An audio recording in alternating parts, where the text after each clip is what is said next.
जय श्री राम। सभी श्रोताओं का मेरे संत कल्याण वाणी चैनल में हार्दिक स्वागत है। तो महाराज जी, पूज्य महाराज जी स्वामी रामसुदास जी महाराज जी के आहार शुद्धि के संबंध में जो प्रवचन था उसका दूसरा हिस्सा मैं आपके सामने रख रहा हूँ। लंबा प्रवचन था ये थोड़ा, इसलिए दो भागों में मैं इसको आपके सामने रख रहा हूँ। तो अगला प्रश्न है महाराज जी से किसी जिज्ञासु का, रोग किस प्रकार पैदा होते हैं। प्रश्न है रोग किस प्रकार पैदा होते हैं। तो महाराज जी का उत्तर है रोग दो प्रकार से पैदा होते हैं, प्रारब्ध से और कुपथ्य से। पुराने पापों का फल भुगताने के लिए शरीर में जो रोग पैदा हो जाते हैं वे प्रारब्ध जन्य हैं। जो रोग निषिद्ध खान पान से, आहार विहार से पैदा होते हैं वे कुपथ्य जन्य हैं। यानी एक तो जो पुराना पाप है उसको भुगताने के लिए, जो कष्ट देने के लिए जो रोग आदि आते हैं वो हो गया प्रारब्ध जन्य। हमारे खान पान से, रहन सहन से, चलने फिरने से, गलती से जो भी वर्तमान की गलती से जो हो जाता है वो हो गया कुपथ्य जन्य, जो भी है खान पान से। अगला प्रश्न है रोग की हम कैसे पहचान करें कि यह रोग तो प्रारब्ध जन्य है और यह रोग कुपथ्य जन्य है। तो महाराज जी का उत्तर है पथ्य का सेवन करने से, संयम पूर्वक रहने से और दवाई लेने से भी जो रोग मिटता नहीं है उसको प्रारब्ध जन्य जानना चाहिए। यानी वो भाग्य में लिखा हुआ है रोग है। प्रारब्ध यानी जो भाग्य में भुगतने के लिए लिखा हुआ है वर्तमान में, उसको प्रारब्ध जन्य जानना चाहिए। दवाई और पथ्य का सेवन करने से जो रोग मिट जाता है उसको कुपथ्य जन्य जानना चाहिए। यानी जो दवाई आदि से मिट जाता है तो उसको हमारे खान पान से उत्पन्न दुख समझना चाहिए, ये मतलब हुआ। कुपथ्य जन्य रोग चार प्रकार के होते हैं, साध्य, कृच्छ्र,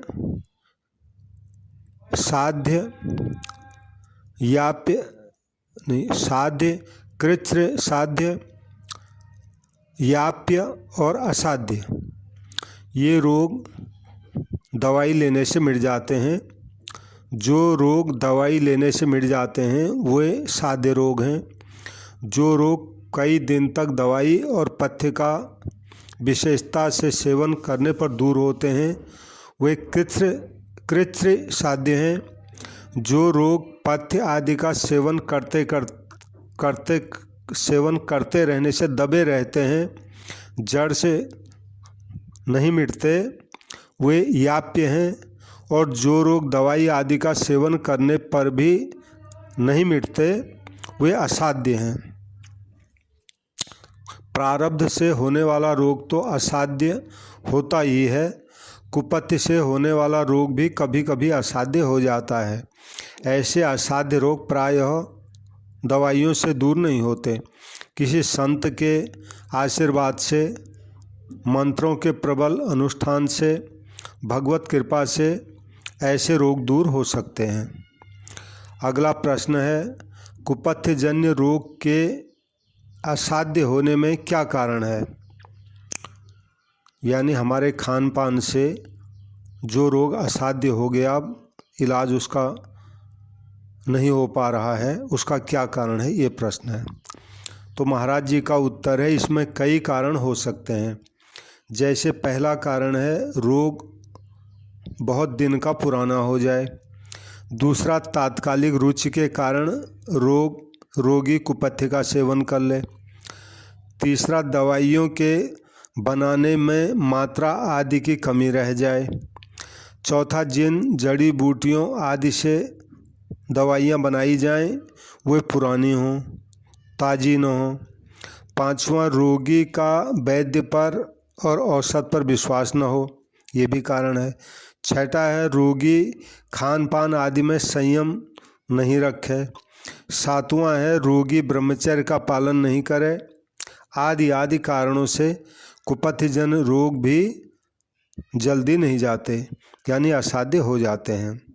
जो रोगी बार बार तरह तरह की दवाइयाँ लेता रहता है, दवाइयों का अधिक मात्रा में सेवन करता है, उसको दवाइयों से विशेष लाभ नहीं होता, क्योंकि दवाइयाँ उसके लिए आहार रूप हो जाती हैं। देहात में रहने वाले प्रायः दवाइयाँ नहीं लेते, पर कभी वे दवाइयाँ ले लें तो उन पर दवाई बहुत जल्दी असर करती है। जो मदिरा, चाय आदि नशीली वस्तुओं का सेवन करते हैं, उनकी आंतें खराब हो जाती हैं, जिससे उनके शरीर पर दवाइयाँ असर नहीं करती। जो धर्मशास्त्र और आयुर्वेद शास्त्र के विरुद्ध खान पान, आहार विहार करता है, उसका कुपथ्यजन्य रोग दवाइयों का सेवन करने पर भी दूर नहीं होता।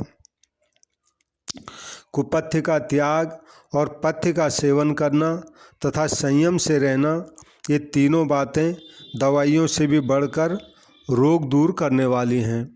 रोगी के साथ खाने पीने से, रोगी के पात्र में भोजन करने से, रोगी के आसन पर बैठने से, रोगी के वस्त्र आदि को काम में लेने आदि से ऐसे संकर यानी मिश्रित रोग हो जाते हैं, जिनकी पहचान करना बड़ा कठिन हो जाता है। जब रोग की पहचान ही नहीं होगी तो फिर उस पर दवा कैसे काम करेगी। युग के प्रभाव से जड़ी बूटियों की शक्ति क्षीण हो गई है। कई दिव्य जड़ी बूटियाँ लुप्त हो गई हैं। दवाइयाँ बनाने वाले ठीक ढंग से दवाइयाँ नहीं बनाते और पैसों के लोभ में आकर जिस दवाई में जो चीज़ मिलानी चाहिए उसे नहीं मिलाकर दूसरी ही चीज़ मिला देते हैं, अतः उस दवाई का वैसा गुण फिर नहीं होता। देहात में रहने वाले मनुष्य खेती का, परिश्रम का काम करते हैं तथा माताएं बहनें घर में चक्की चलाती हैं, परिश्रम का काम करती हैं और उनको अन्न जल हवा आदि भी शुद्ध मिलते हैं, अतः उनको कुपथ्यजन्य रोग नहीं होते।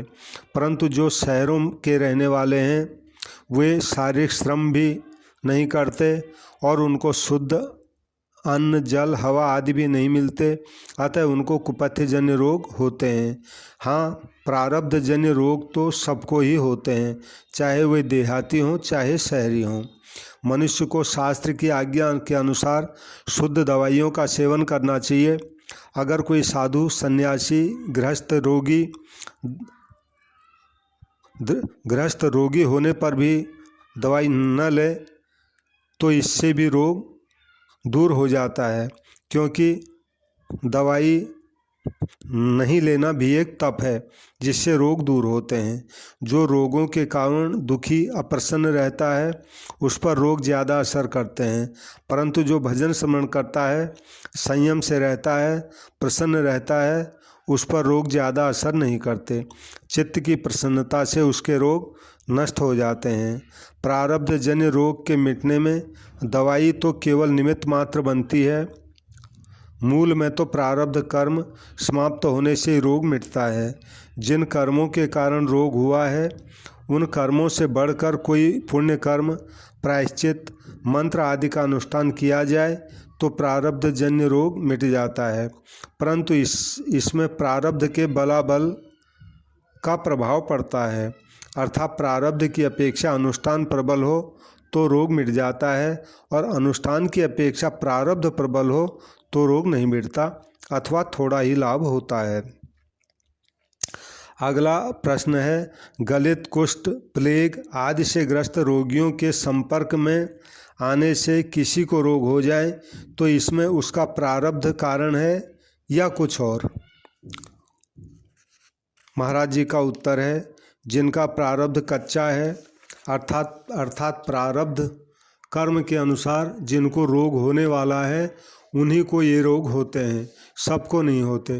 प्रारब्ध से होने वाले रोग में गलित, कुष्ठ आदि के रोगियों का संपर्क केवल निमित्त बन जाता है, यानी वो होने वाला ही होता है, उनसे मिलना भी एक उसमें कारण बन जाता है, वास्तव में वो होने वाला ही होता है, ये मतलब है। अगला प्रश्न है, रोगों को मिटाने के लिए कौन सी चिकित्सा करनी चाहिए। तो महाराज जी का सुंदर उत्तर है, चिकित्सा 5 प्रकार की होती है: मानवीय चिकित्सा, प्राकृतिक चिकित्सा, यौगिक चिकित्सा, दैवी चिकित्सा और 5वां है राक्षसी चिकित्सा। जड़ी बूटी आदि से बने औषध से जो इलाज किया जाता है वह मानवीय चिकित्सा है। अन्न, जल, हवा, धूप, मिट्टी आदि के द्वारा जो इलाज किया जाता है वह प्राकृतिक चिकित्सा है। और व्यायाम, आसन, प्राणायाम, संयम, ब्रह्मचर्य आदि के द्वारा रोगों को जो दूर किया जाता है ये यौगिक चिकित्सा है। और मंत्र, तंत्र आदि से तथा आशीर्वाद के द्वारा रोगों को दूर करना ये दैवी चिकित्सा है। और फिर आखिरी चीर फाड़, ऑपरेशन आदि से जो इलाज किया जाता है वह राक्षसी चिकित्सा है। इन सब में शरीर के लिए रोगों को हटाने के लिए यौगिक चिकित्सा ही श्रेष्ठ है, क्योंकि इसमें खर्चा नहीं है, पराधीनता भी नहीं है और आसन, प्राणायाम, संयम आदि करने से शरीर में रोग भी नहीं होते। अगला प्रश्न है, व्यायाम, आसन, प्राणायाम आदि करने से कौन से रोग नहीं होते, कुपथजन्य या प्रारब्धजन्य? महाराज जी का उत्तर है, आसन, प्राणायाम, संयम, ब्रह्मचर्य पालन आदि से कुपथजन्य रोग तो होते ही नहीं और प्रारब्धजन्य रोग भी उतनी तेजी प्रारब्धजन्य रोगों में भी उतनी तेजी नहीं रहती, उनका शरीर पर कम प्रभाव होता है। कारण कि आसन, प्राणायाम आदि भी कर्म है, अतः उनका भी फल होता है, यानी ये कर्म उस खराब कर्म को काट देते हैं, ये मतलब हुआ। अगला प्रश्न है, व्यायाम और आसन में क्या भेद है? तो महाराज जी का उत्तर है, व्यायाम के ही 2 भेद हैं, कुश्ती का व्यायाम जैसे दंड बैठक आदि, और आसनों का यानी यौगिक व्यायाम जैसे शीर्षासन, सर्वांगासन, मत्स्यासन आदि। जो लोग कुश्ती का व्यायाम करते हैं उनकी मांसपेशियां मजबूत कठोर हो जाती हैं, और जो लोग आसनों का व्यायाम करते हैं उनकी मांसपेशियां लचकदार नरम हो जाती हैं। दूसरी बात, जो लोग कुश्ती का व्यायाम करते हैं उनका शरीर जवानी में तो अच्छा रहता है, लेकिन वृद्धावस्था में व्यायाम नहीं करने से उनके शरीर में संधियों में पीड़ा होने लगती है, यानी जोड़ों में दर्द। परंतु जो लोग आसनों का व्यायाम करते हैं उनका शरीर जवानी में तो ठीक रहता ही है, वृद्धावस्था में अगर वे आसन न करें तो भी उनके शरीर में पीड़ा नहीं होती है। वृद्धावस्था में भी आसनों का सूक्ष्म हल्का व्यायाम करना चाहिए, इससे शरीर में स्फूर्ति, हल्कापन रहता है। इसके सिवाय आसनों का व्यायाम करने से नाड़ियों में रक्त प्रवाह अच्छी तरह से होता है, जिससे शरीर निरोग रहता है। ध्यान आदि करने में भी आसनों का व्यायाम बहुत सहायक होता है, अतः आसनों का व्यायाम करना ही उचित मालूम देता है। अगला प्रश्न है, लोगों का कहना है कि आसन करने से शरीर कृश हो जाता है, यानी कमज़ोर हो जाता है, क्या ये ठीक है? महाराज जी का उत्तर है, हाँ ठीक है, परंतु आसन से शरीर कृश होने पर भी शरीर में कमजोरी नहीं आती। आसन करने से शरीर निरोग रहता है, शरीर में स्फूर्ति आती है, शरीर में हल्कापन रहता है। आसन नहीं करने से शरीर स्थूल हो सकता है, पर स्थूल होने से शरीर में भारीपन रहता है, शरीर में स्थिरता आती है, काम करने में उत्साह कम होता है, चलने फिरने आदि में परिश्रम होता है, उठने बैठने में कठिनता होती है, बिस्तर पर पड़े रहने का मन करता है, शरीर में रोग भी ज़्यादा होते हैं। अतः शरीर की स्थूलता इतनी श्रेष्ठ नहीं है जितनी कृशता श्रेष्ठ है, यानी दुबला पतला चुस्त रहना ये ज़्यादा ठीक है, ये मतलब हुआ। किसी का शरीर कृश है कि पर निरोग है, और किसी का शरीर स्थूल यानी मोटा है पर रोगी है, तो दोनों में शरीर का कृश होना ही अच्छा है। कृश का मतलब दुबला पतला, ये मतलब हुआ। अगला प्रश्न है, आसनों का व्यायाम करना किन लोगों के लिए ज़्यादा उपयोगी है?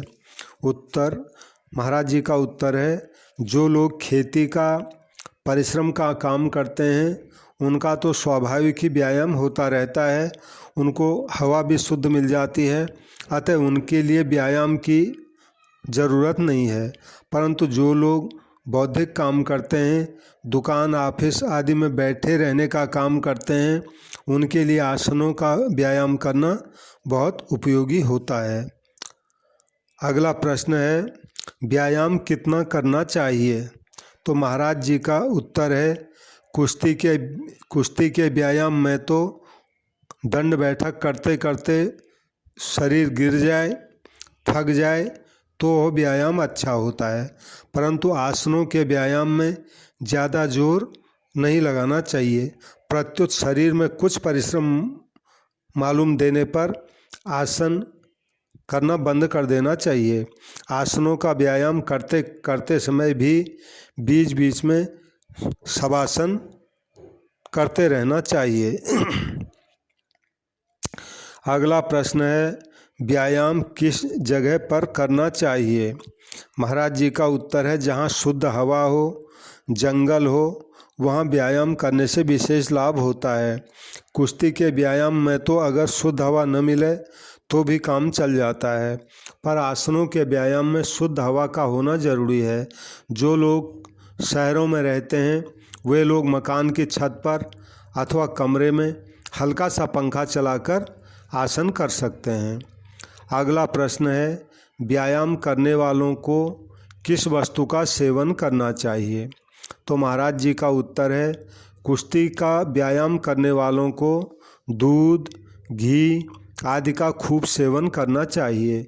दूध, घी आदि लेते हुए अगर उल्टी हो जाए तो भी उसकी परवाह नहीं करनी चाहिए, पर जितना पचा सकें उतना तो लेना ही चाहिए।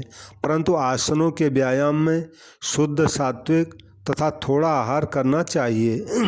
गीता जी के 6 अध्याय का 17वें श्लोक में भी ये बात भगवान ने कही है। अगला प्रश्न है, शरीर में शक्ति कम होने पर ज़्यादा रोग होते हैं, यह बात कहाँ तक ठीक है? महाराज जी का उत्तर है, इस विषय में 2 मत है, आयुर्वेद का मत और धर्मशास्त्र का मत। आयुर्वेद की दृष्टि शरीर पर ही रहती है, अतः वह शरीर में शक्ति कम होने पर रोग ज़्यादा पैदा होते हैं ऐसा मानता है, परंतु धर्मशास्त्र की दृष्टि शुभ अशुभ कर्मों पर रहती है, अतः वह रोग के होने में पाप कर्मों को ही कारण मानता है।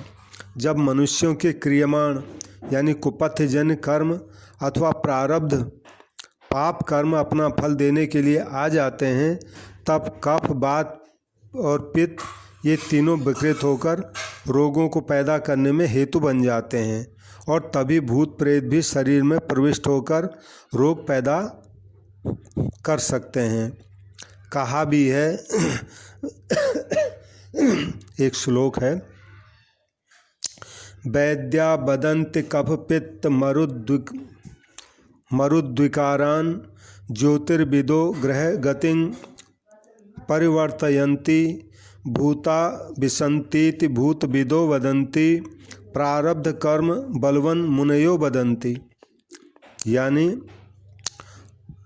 इस श्लोक में ये कहा है, महात्माओं का लिखा हुआ है, ये रोगों के पैदा होने में वैद्य लोग कफ, पित्त और वात को कारण मानते हैं, और रोगों को पैदा होने में ज्योतिषी लोग ग्रहों की गति को कारण मानते हैं, और रोगों के पैदा होने में प्रेत विद्या वाले भूत प्रेतों के प्रविष्ट होने को कारण मानते हैं। परंतु जो मुनि लोग हैं वो रोगों के पैदा होने में प्रारब्ध कर्म को ही बलवान यानी कारण मानते हैं।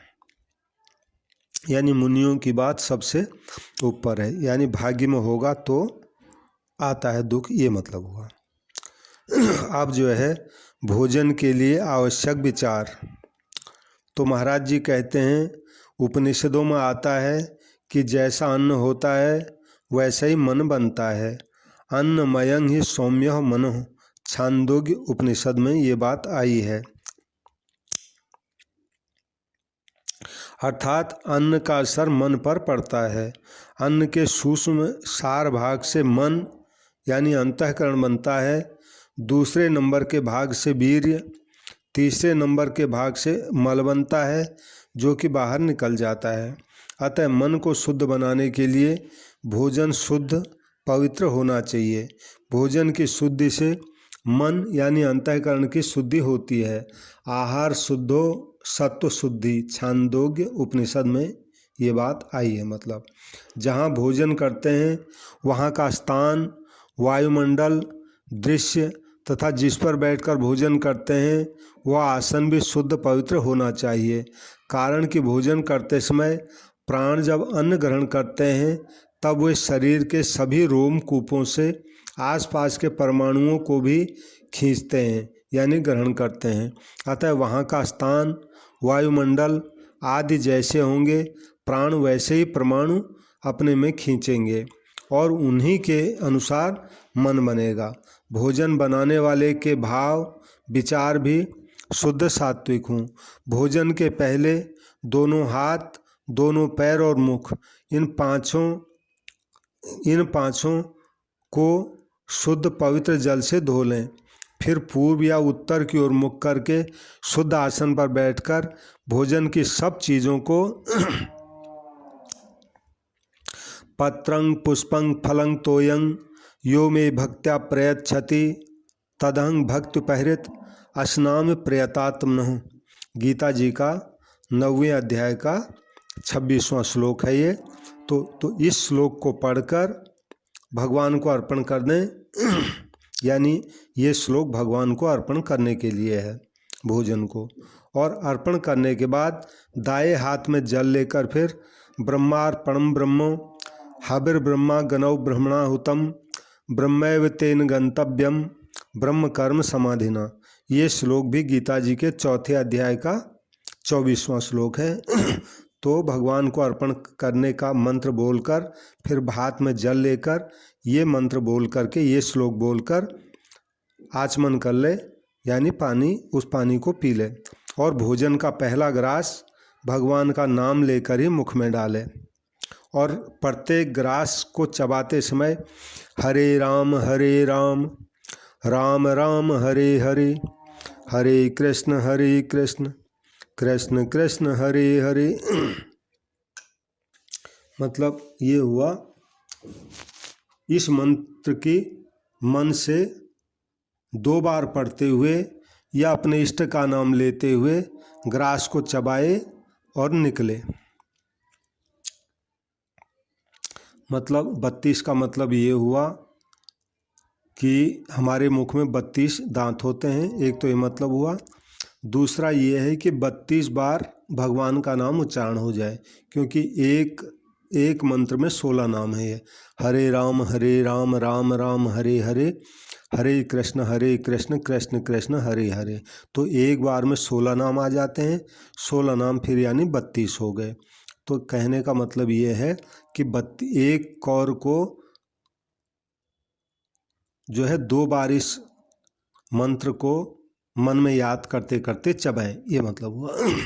इस मंत्र की मन से 2 बार पढ़ते हुए या अपने इष्ट का नाम लेते हुए ग्रास को चबाएं, यानी चाहे इस मंत्र को 32 बार ले लो, चाहे आपका जो इष्ट हो उनका नाम ले लो और ऐसा इसको चबा करके निगलें।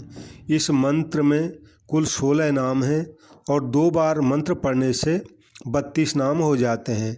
हमारे मुख में भी 32 ही दांत हैं, अतः मंत्र के प्रत्येक नाम के साथ 32 बार चबाने से वह भोजन सुपाच्य और आरोग्यदायक होता है एवं थोड़े अन्न से ही तृप्ति भी हो जाती है तथा उसका रस भी अच्छा बनता है और इसके साथ ही भोजन भी भजन बन जाता है। यानी अगर ऐसे भोजन करेंगे नाम लेते हुए तो भोजन करना भी ये भी भजन हो जाएगा, ये मतलब हुआ।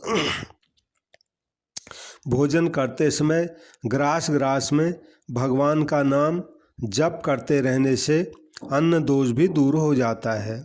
जो लोग ईर्ष्या, भय और क्रोध से युक्त हैं तथा लोभी हैं और रोग तथा दीनता से पीड़ित और द्वेष युक्त हैं, वे जिस भोजन को करते हैं वह अच्छी तरह पचता नहीं है, अर्थात उससे अजीर्ण हो जाता है। इसलिए मनुष्य को चाहिए कि वह भोजन करते समय मन को शांत तथा प्रसन्न रखे। मन में काम, क्रोध, लोभ, मोह आदि दोषों की वृत्तियों को खाते समय नहीं आने दे। यदि कभी आ जाएं तो उस समय भोजन नहीं करें, क्योंकि वृत्तियों का असर भोजन पर पड़ता है और उसी के अनुसार फिर बाद में अंतःकरण बनता है। ऐसा भी सुनने में आया है कि फौजी लोग जब गाय को दूहते हैं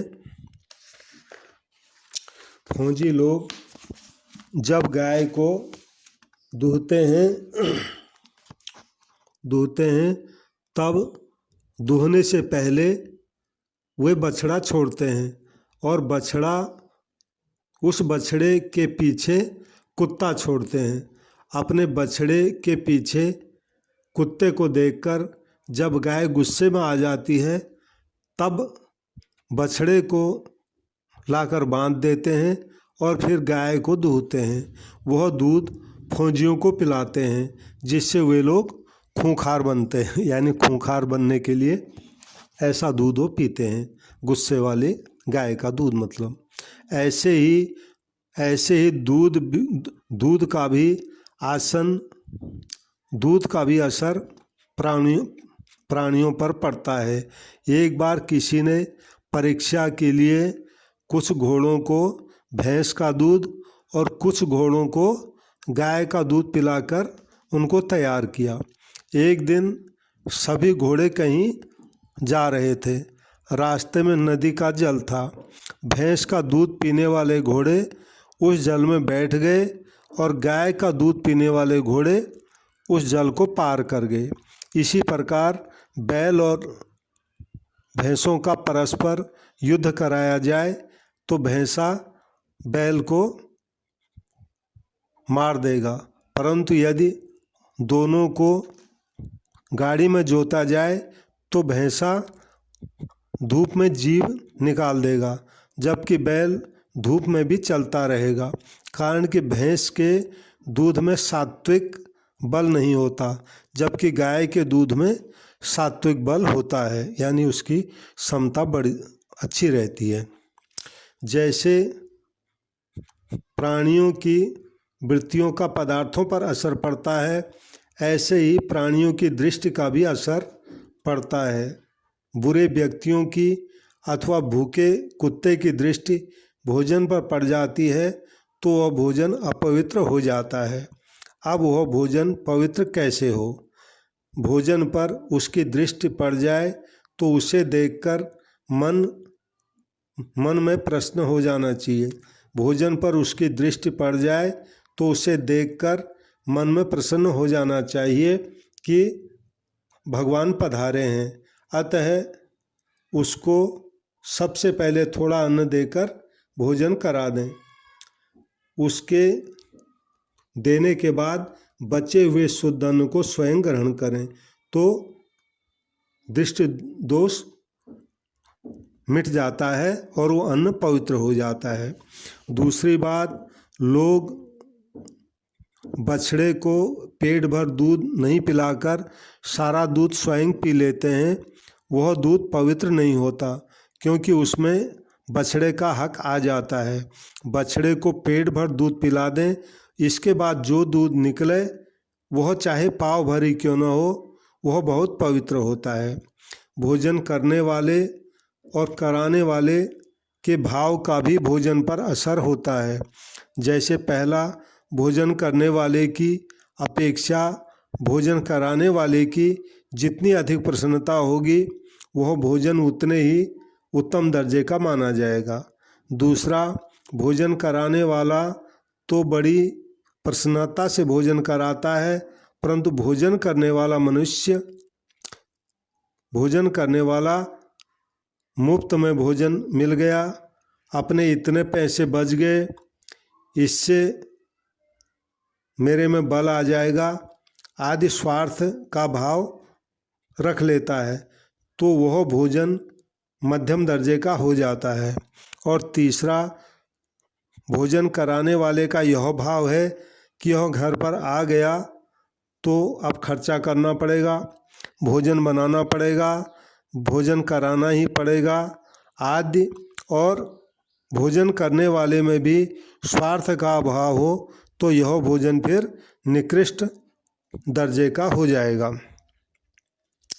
इस विषय में गीता ने सिद्धांत रूप से कह दिया है, सर्वभूत हिते रता।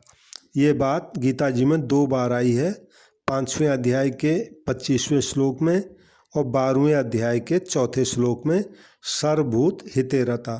तात्पर्य यह है कि जिसका संपूर्ण प्राणियों में हित का भाव जितना अधिक होगा उसके पदार्थ, क्रियाएं आदि उतनी ही पवित्र हो जाएंगी।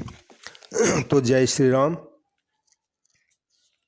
सबसे मेरी प्रार्थना है, महाराज जी का ये प्रवचन है, इसको लाइक करें और शेयर अवश्य करें और मेरे संत कल्याण वाणी चैनल को सब्सक्राइब करें।